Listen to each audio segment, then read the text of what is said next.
Hey guys, what's up? This is Josh, and if you haven't watched the videos before this one, you should, because you're going to be kind of lost in the sauce. But essentially what we're doing is we're going through the 2016 Montana CDL Manual for your permit and for your test, and we're going through it part by part, reading it. I'm talking to you, asking questions, and getting input from my beautiful girlfriend Maggie, and sometimes distractions from our pug Marvin. Anyway, so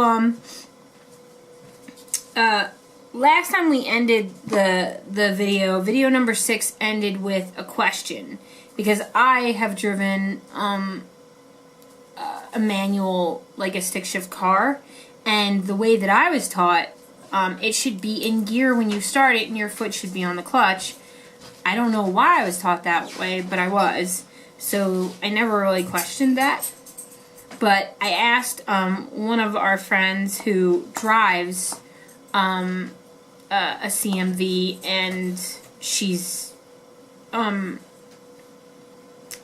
amazing and has given a lot of answers and support. And I never put people's names in my videos unless they specifically give permission, and she hasn't, so I'm not going to say her name, but if she's watching, she knows who she is, and we really appreciate it. Thank you so much for being so awesome. Okay, so this is her answer, because it's worded so well, I don't need to paraphrase. I just give credit to, you know, her awesome nerd brain, so, like, we'll just give credit right there. But she said,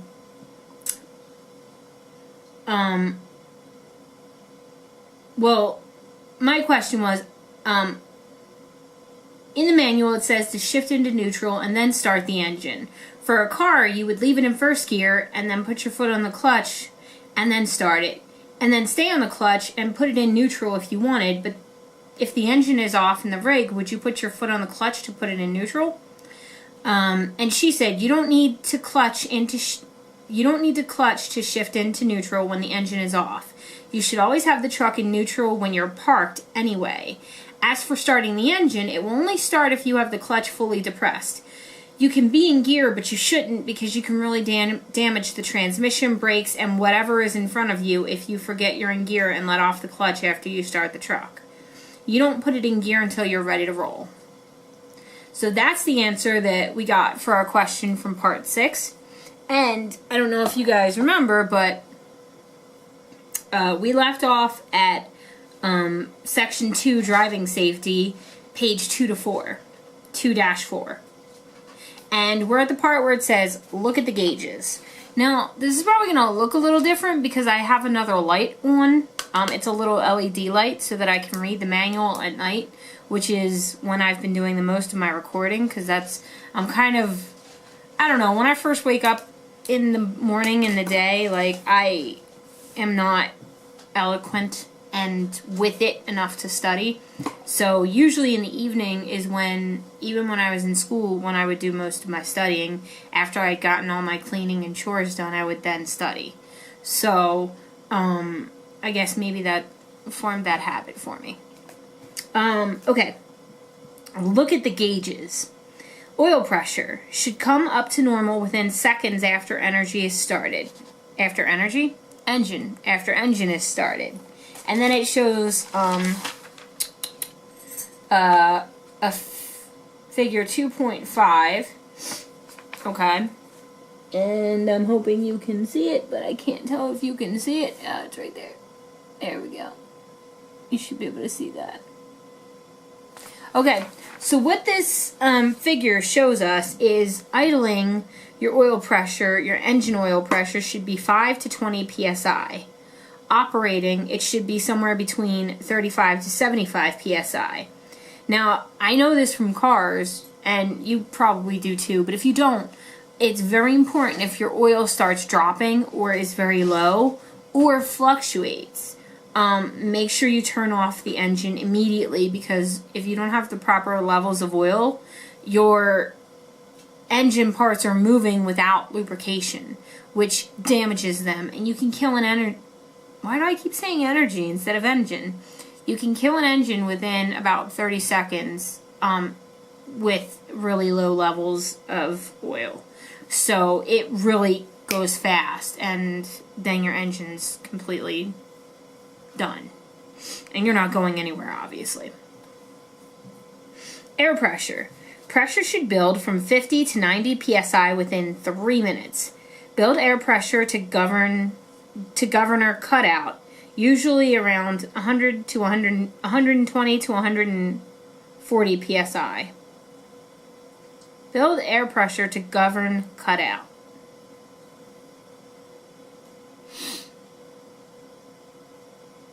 I don't exactly know what that means. So that leads me to part 7. And the question is, I'm just going to put build air pressure to governor cutout.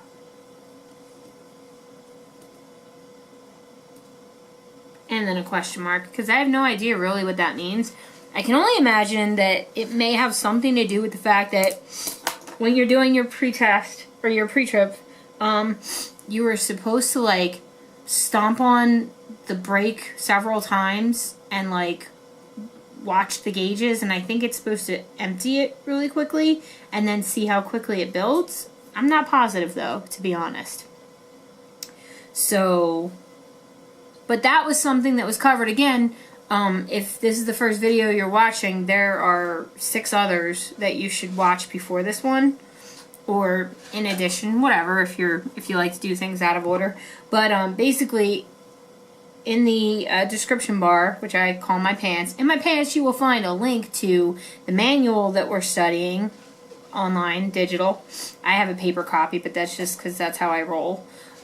You will find a link to a study website where you can take practice tests, and they're really good. And then you'll find a link to a Wil-Trans pre-trip instructor's video. Her name's Ruby, and she does the entire pre-trip based on how Wil-Trans wants it done. And she is very thorough, and really, she makes it actually interesting. It's not dry at all. Okay, another gauge that you're looking at is your ammeter and or voltmeter should be in normal range, and this is going to have to do with your APU. So that's one thing that you're going to be able to keep an eye on. Your coolant temperature should begin gradual rise to normal operating range. Your engine oil temperature should begin gradual rise to normal operating range. Your warning lights and your buzzers, your oil, your coolant, your charging circuit warning, and anti-lock brake system lights should all go out immediately, like right away. Check condition of controls. Check all of the following for looseness, sticking, damage, or improper setting. Check your steering wheel, because remember, it's only supposed to have about 2 inches of play on a 20-inch wheel. So you're going to make sure that doesn't have too much play, and it's not like wobbling, and it's steady. Your clutch. Now, in neutral, I know for a fact that clutches, they have a wobbling back and forth, and you're meant to be able to do that to make sure it's in neutral, and also, I'm sure, to go back and forth and slide up and down into your gears. But the way I was taught on a car is you wobble it back and forth, and that's how you know you're properly in neutral and you're safe to take your foot off the clutch. I don't know if you should take your foot off the clutch in a big rig. I'm not sure in a CMV. So don't quote me on that. I'm just talking about taking your foot off the clutch for a car. Your accelerator or gas pedal, your brake controls, your foot brake, your trailer brake if your vehicle has one, your parking brake, your retarder controls if your vehicle has them, like your engine brakes, your transmission controls, your interaxle differential lock if your CMV has one, your horn or horns. I believe you should have an air horn and a regular horn. Your windshield wiper and washer, your lights, your headlights, your dimmer switch, your turn signal, your four-way flashers, your parking, clearance, identification, marker switches. Switches. Okay, check your mirrors and windshield. Inspect your mirrors and windshield for cracks, dirt, illegal stickers, or other obstructions to seeing clearly. Clean and adjust as necessary. Check your emergency equipment. Check for your safety equipment. Your spare electrical fuses, unless your CMV has circuit breakers. Your 3 red reflective triangles, 6 fusees, or 3 liquid burning flares. Properly charged and rated fire extinguisher. Usually the fire extinguishers on CMVs are BC, not ABC. So typically you would use it on anything that you wouldn't use a full fire extinguisher on. You would use like a, that's not true. I said that wrong. You would use the BC fire extinguishers on like anything that's not paper, wood, cloth, anything like that you would use it on. Check for optional items such as chains where your winter conditions require, tire changing equipment, a list of emergency phone numbers, and your accident reporting kit or packet. We're going to page 2-5. You're going to check your safety belt. Check that your safety belt is securely mounted, adjusts, latches properly, and has not ripped or frayed. Step 4. Turn off engine and check lights. Make sure that your parking brake is set, turn off the engine, and take the key with you. This is one of the questions. Why is it important? Why is it important for you to take your key with you? And they kind of try to be tricky in this question from what I've noticed on practice tests. They'll say like, so somebody doesn't steal your car or the truck, so it doesn't roll away, so this, so that. The real answer is so that somebody doesn't get in and attempt or move your vehicle. That's the answer to that question as far as what they're looking for. And yeah, you don't want someone to steal your truck, totally true. But what they're really concerned about is at this point, you know for a fact that you're doing your lights test, which means you're going to be all the way around your vehicle and there's blind spots in a CMV. So make sure that you answer so that nobody moves the vehicle, because this question is also covering team drivers. What if your partner wakes up, doesn't see you, and like moves the truck and runs over you? It could happen. So that's what I think they're trying to get at. Okay. Take the key with you. Turn on headlights, low beams, and your 4-way emergency flashers and get out of the vehicle. Step 5. Do your walk-around inspection. Go to the front of the vehicle and check that low beams are on and both of the 4-way flashers are working. Push your dimmer switch and check that high beams work. Turn off headlights and 4-way emergency flashers. Turn on your parking clearance, side marker, and identification lights. Turn on your right turn signal and start walk-around inspection. General, walk around and inspect. One of the things that Ruby talks about in her video, every time you should never walk past the light without mentioning it. And all of the lights on your combination vehicle, which is what they want you to call it, not a tractor or a trailer, but a combination vehicle. All of the lights that you pass that aren't like specific, like indicator light or headlight or like whatever, you should call them marker lights because that's what they are. And just note their color and that it's not cracked, broken, or missing.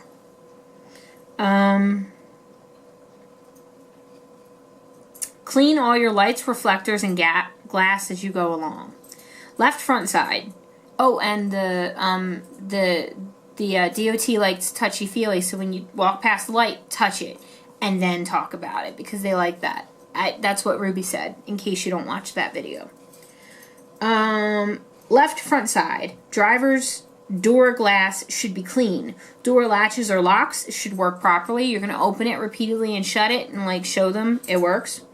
Your left front wheel. Condition of the wheel and rim. Missing, bent, broken studs, clamps, lugs, or any signs of misalignment.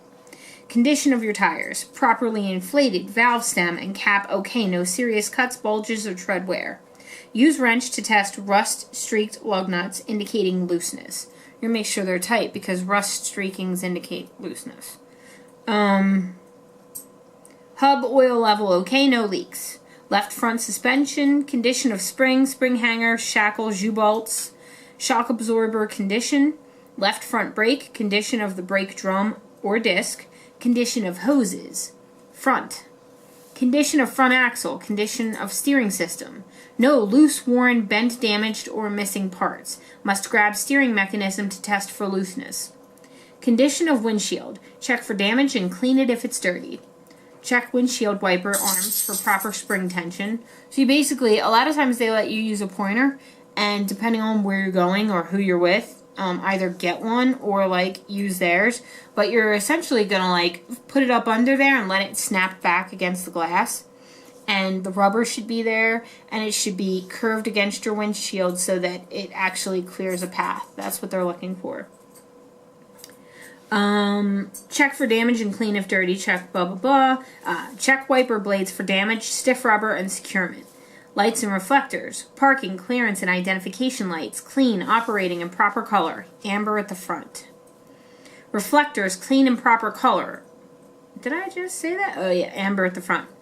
Right front turn signal. Light, clean, operating, and proper color. Amber or white on signals facing forward. Now you're going to go to your right side. Right front. Check all items done on left front. You're probably going to have to list them again. But in the back, and we'll probably get to this, but in the back, if there's, like, if you're covering more than one axle, you can check the first axle and say, you know, inspector, with your permission, I would inspect the second axle the same way that I did the first. And that should cover it, because there's, I don't know what it is, but apparently there's a time thing that you have to be aware of when you're testing. So I don't know if that's a thing that you guys are going to encounter. If so, please feel free to let me know if you test before I do. I'm going to try and do updates right after I test. So I won't be able to do it before because I'm going to be in training with a trainer. So I'm not going to probably be able to make many videos. But once I go solo, I'm hoping to be able to get, what are those things called? Oh, I'm blanking. It's like the really fancy, like really nice cameras. GoPro? That's it. I'm hoping to get a GoPro once I go solo so that I can make videos and like show you guys some footage from my drive like some of my favorite YouTubers do. And hopefully I'll be able to like talk to you and show you some stuff. And if I do get a GoPro, I'd be able to do a pre-trip inspection and show you guys how I was taught to do it, and hopefully help a little bit more for the people that are testing after us, or after me at least. So hopefully in the future I'm going to have a lot more help for you guys, and if you have any questions, I can specifically make a video to address them. So don't be shy, stay in touch with me, and like, you know, we'll go through this, we'll get through this together. I hope. Okay, so yeah. Primary and secondary safety cab locks engaged if cab over engine design. Right fuel tanks, or tank. Securely mounted and not damaged or leaking. Fuel crossover lines secure. Tank or tanks contain enough fuel. Cap or caps on and secure. Condition of visible parts. Rear of engine not leaking. Transmission not leaking. Exhaust system secure, not leaking, not touching wires, fuel, or air lines. Frame and cross members, no bends or cracks. Airlines and electrical wiring secured against snagging, rubbing, or wearing. Spare tire carrier or rack not damaged, if so equipped. A lot of times this is going to be in the back, and it's going to be in between your axles, and it's just a metal cage, and then it's got a chain that you can, so say you lose a tire and you need to have it changed, but they want you to bring it back with you for some reason, or you may actually have a spare under there. If you do, great. I have no idea. I know how to change a tire on a car because I used to work at 2 different tire bays, so that I could do, but I don't know how anybody would change the tire on a tractor trailer, because you would seriously have to have a very strong jack. So I don't really know, but maybe you have a spare, or maybe they want you to bring a tire back after it, you know, after you got a new one put on. Not really sure, but it's under there. It's back underneath the trailer a lot of times. Actually, that's what Ruby showed us. Again, I strongly urge you to watch her video. Okay. Spare tire and or wheel securely mounted in rack. Spare tire and wheel adequate, like the right size, properly inflated. Cargo securement, trucks. Cargo properly blocked, braced, tied, chained, etc. Header board adequate, secure, if required. No idea what a header board is. Sideboards, stakes long enough, free of damage, properly set in place if so equipped. Sideboards are they're usually white and they run alongside some of your tires for the trailer. You'll see a lot of the Swift trucks have those. I hate the way they look, but obviously they're useful for something, I don't know. But I really don't like the way that they look. Canvas or tarp, if required, properly secured to prevent tearing, billowing, or blocking of mirrors. If oversized, all required signs, flags, lamps, and reflectors safely and properly mounted and all required permits in driver's possession. Curbside cargo compartment doors in good condition, securely closed, latched, locked, and required security seals in place. Excuse me, I have hiccups. I hate it when I get the hiccups because they hurt. Calm it down, hiccups. I got stuff to do. Okay. Now they go around to the right rear. Check the time. We're good. We got condition of wheels and rims. No missing, bent, or broken spacers, studs, clamps, or lugs. Condition of tires. Properly inflated. Valve stems and caps okay. No serious cuts, bulges, tread wear, tires not rubbing each other, and nothing stuck between them. Tires same type. Example, not mixed radials and bias types.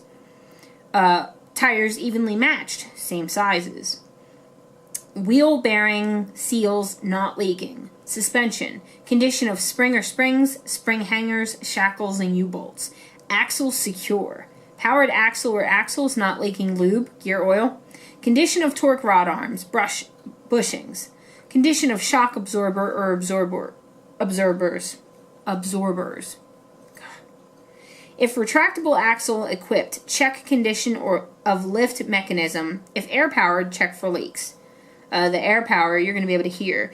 If you go for your testing, you hear a hissing, you better fix it immediately with your instructor or with not the inspector, but with the person that comes with you. You better fix it before the inspector gets there because they won't let you test if you're leaking at all. Condition of air ride components, brakes, brake adjustment, condition of brake drum or drums or discs, condition of hoses, look for any wear due to rubbing. Lights and reflectors, side marker lights, clean, operating, and proper color, red at rear, others amber. Side marker reflectors, clean and proper color, red at rear, others amber. You're also going to look for the DOT tape, which is the red and white or red and silver. It's like a silvery white. It's reflective, and you have to have it along your trailer, apparently. That's what Ruby says. Lights and reflectors. This is going to the rear. Lights and reflectors. Rear clearance and identification lights. Clean, operating, and proper color. Red at rear. Reflectors. Clean and proper color. Red at rear. Taillights. Clean, operating, and proper color. Red at rear. Right rear turn signal. Operating in proper color. Red, yellow, or amber at rear. License plate or plates present, clean, and secured. Splash guards present, not damaged, properly fastened, and not dragging on ground or rubbing tires. I believe they have to be within 8 inches of the ground. And there's a train going by. That's the thing that happened. I don't know if you guys can hear that, but I imagine you probably can. Cargo secure for trucks. Cargo properly blocked, braced, tied, chained, etc. Tailboards up and properly secured. End gates free of damage, properly secured in stake sockets. Canvas or tarp, if required, properly secured to prevent tearing, billowing, or blocking at either the rear view mirrors or rear lights. If over length or over width, make sure all signs and/or additional lights flags are safely and properly mounted and all required permits are in the driver's possession. Rear doors securely closed, latched, locked. Left side. Check all items as done on the right side, plus battery or batteries if not mounted in the engine compartment, battery box or boxes securely mounted to the vehicle, box has secure cover, battery or batteries secured against movement, battery or batteries not broken or leaking, fluid in the battery or batteries at proper level except maintenance-free type, cell caps present and securely tightened except maintenance-free type, Vents in the cell caps free of foreign material except maintenance free type. Okay. Step 6, check signal lights. Get in and turn off lights. Turn off all lights. Turn on stop lights. Apply trailer, handbrake, or have a helper put on the brake pedal. Turn on left turn signal lights. Get out and check the lights. Left front turn signal light clean operating and proper color, amber or white on signals facing the front. Left rear turn signal light and both stoplights clean operating and proper color, red, yellow, or amber. Get in the vehicle. Turn off the lights not needed for driving. Check for all required papers, trip manifests, permits, etc. Secure all loose articles in the cab. They might interfere with the operation of the controls or hit you in a crash. And start your engine. Now, we're stopping before step 7 because I need to end this and start another video. So essentially, this has been video number 7. And the question that we asked earlier was build air pressure to governor cutout, because I don't know what that means, and I'm gonna look it up.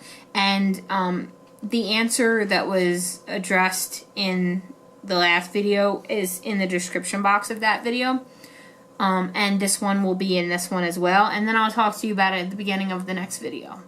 So I want to thank you guys for watching, and we'll talk to you in the next one.